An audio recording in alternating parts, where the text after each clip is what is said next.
Welcome back to another episode. It's officially freezing up here in Michigan. It's been like 20 to 30 degrees. It's snowed like 3 or 4 times already. And the lakes are basically frozen. I drove past a pond today and it was literally skimmed across the entire thing. And that just makes me just a wee bit sad because I'm not a huge fan of ice fishing, but I'll do it just because I have to. Luckily though, I have a giant, massive stockpile of videos because I have not been posting a lot. So I have a video in store for you guys today.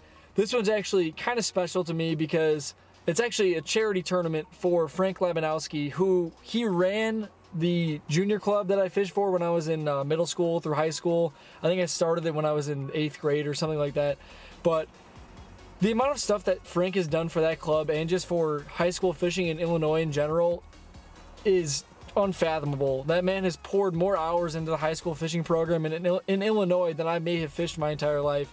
Like, he will go out of his way to help schools start up clubs, and he spent his weekends running our tournaments for us. We would fish like 6 to 10 tournaments a year for this high school trail. He basically gave up tournament fishing himself, which he had done his entire life, just to help out kids. So words can't describe how thankful I was to have someone like Frank in my life, someone that really wants to put their time and effort into, you know, benefiting the future of the sport, and he sacrificed a lot.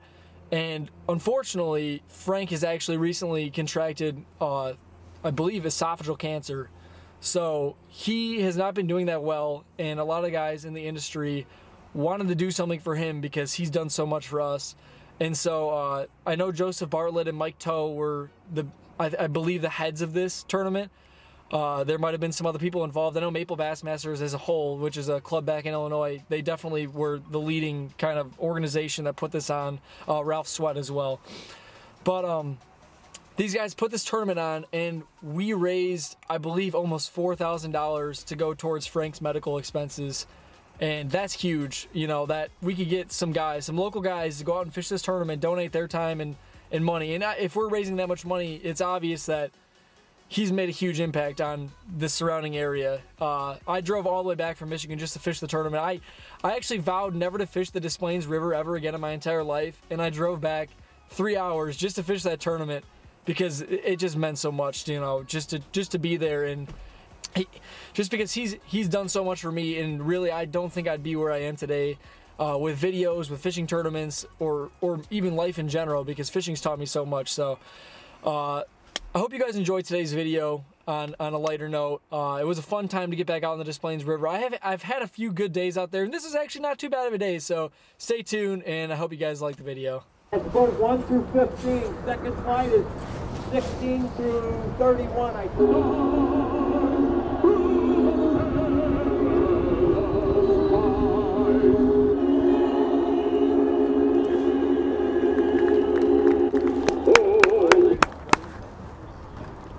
Like the Liberace version. All right, guys. Boat number 1. All right, Eddie, go on. Boat number 20. That's 20. All right, 20 E's out there. Watch out for that barge coming up, guys. Be careful, the barge is right here. 20. Good to go, boss? Oh, yeah.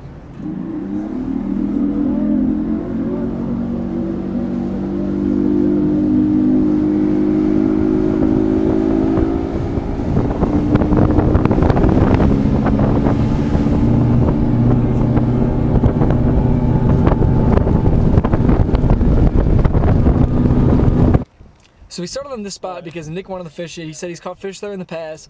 We're basically just flipping little light Texas rigs. There's not really heavy cover to flip into. There's a little bit of a couple laydowns here and there and some light grass. So we're just flipping around looking for, you know, maybe to pick up a few keepers here. Nothing special.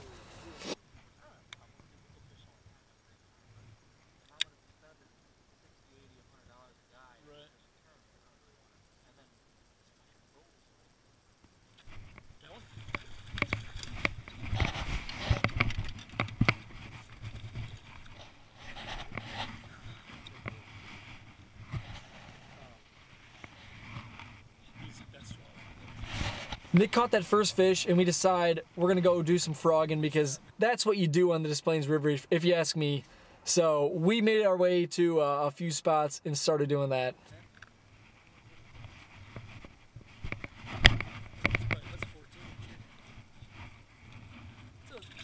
big old river slosh donkey.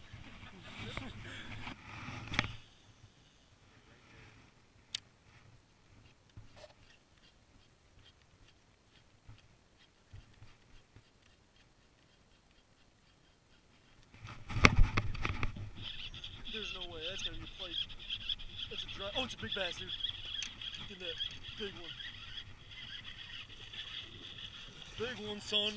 Big one, son. It's a big old river snow, son. I thought it was a lot bigger than that, dude.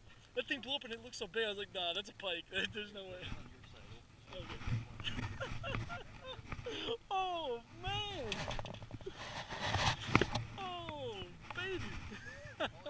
So the first spot we roll up, Nick gets absolutely destroyed on the horny toad or buzz frog. I don't know exactly what kind he was throwing. And so I start throwing the Spro popping frog just to slow it down a little bit, maybe give them a little bit of a different look. But if they're eating topwater, that is my go-to bait to throw in some slop. I chuck that thing out there, and this is where the madness began on this day. I don't know how many blow-ups I'm about to miss. I don't know how many I'm going to put in the video, but it was one of the most absurd things that I've ever seen in my entire life. It didn't matter how long you let them hold the frog. It didn't matter, you know, how good it looked like they got it. You would set the hook and there'd be nothing there. So that's pretty much what goes down on this spot. Finally, I link up into that good one. It ends up going over 3 pounds, which for the Des Plaines River is a freaking giant. And I was pretty stoked. I think we had 2 fish in the box at this point, and now we got to get this going, get a limit in the box, make it happen. Yeah, we probably would have had only 12 pounds. Okay, maybe a lot of 2.5 pounds. I know.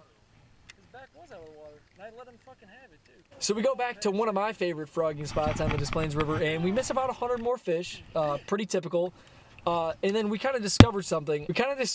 Then. So Nick put on a little baby frog. I was throwing the full size Spro popping frog.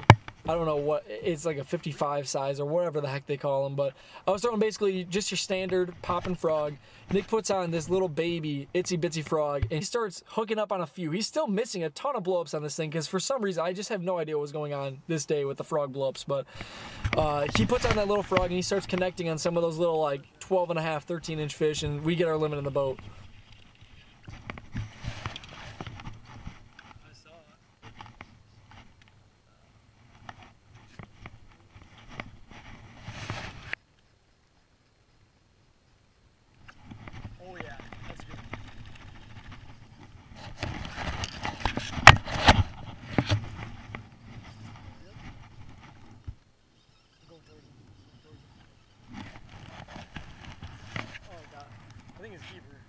He seemed a lot bigger. He ain't as big as I thought he was. Oh god, okay. I think he's a keeper, yeah. He's fat, he's stocky. Yeah.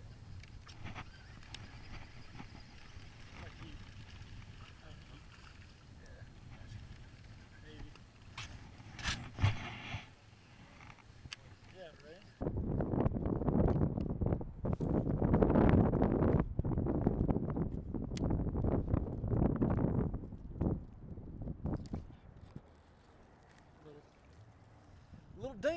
Little dink. Full of little dinks. Yeah, right? So after we get a limit in the boat, we do not boat another keeper for the entire day. I caught that last short. We actually had some motor troubles. We got back to the weigh-in though just fine, and we, you know, go to weigh in our fish.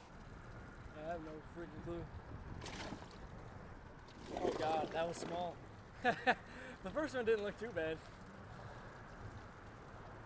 See, that was, yeah, oh yeah. Yeah, that is probably pushing 3 actually.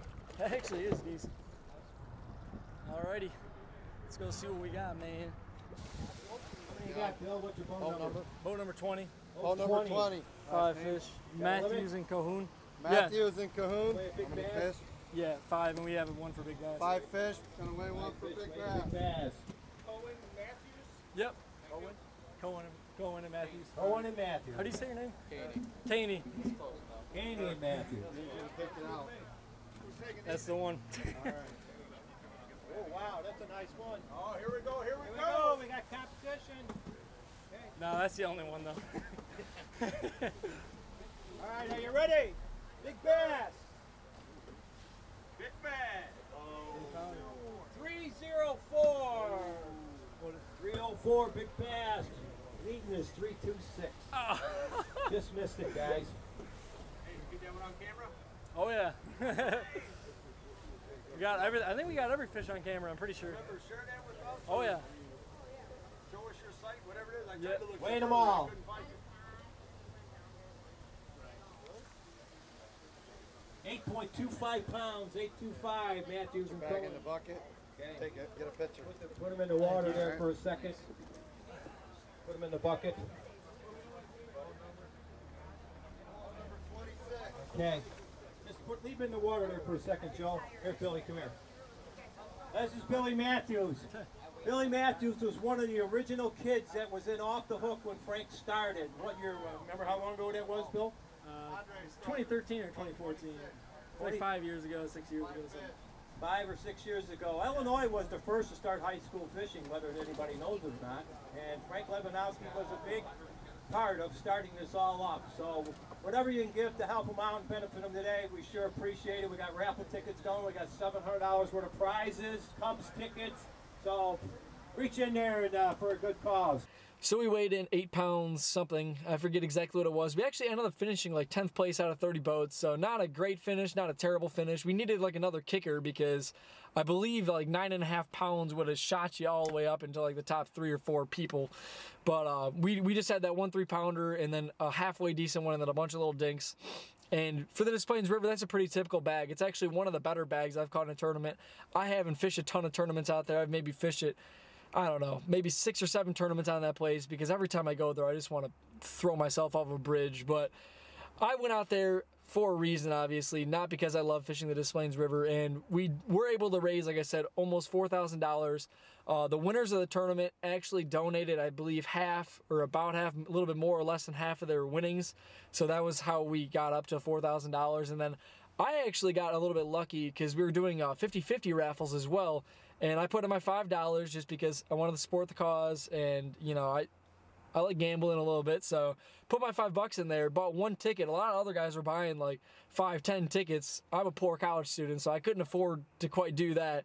But I won with my 1 ticket. So I think I won like $150 and I actually donated part of my winnings back as well, just because we wanted to raise as much money as possible. So overall, this event was absolutely amazing. Just to see that many people come out and support a cause like that, it's just awesome to see, guys. So I don't know what else to say about that. I mean, it was really just an awesome tournament, an awesome event, and I was glad to be a part of it. But thank you for watching today's video, guys. I have so many more tournament videos literally just sitting there on my computer waiting to be edited. So I'm gonna hop on this. I'm gonna go edit this video right now, and stay tuned, guys. It's gonna be a wild winter because all my videos are gonna be basically summer fishing, but that's okay. So catch you guys next time.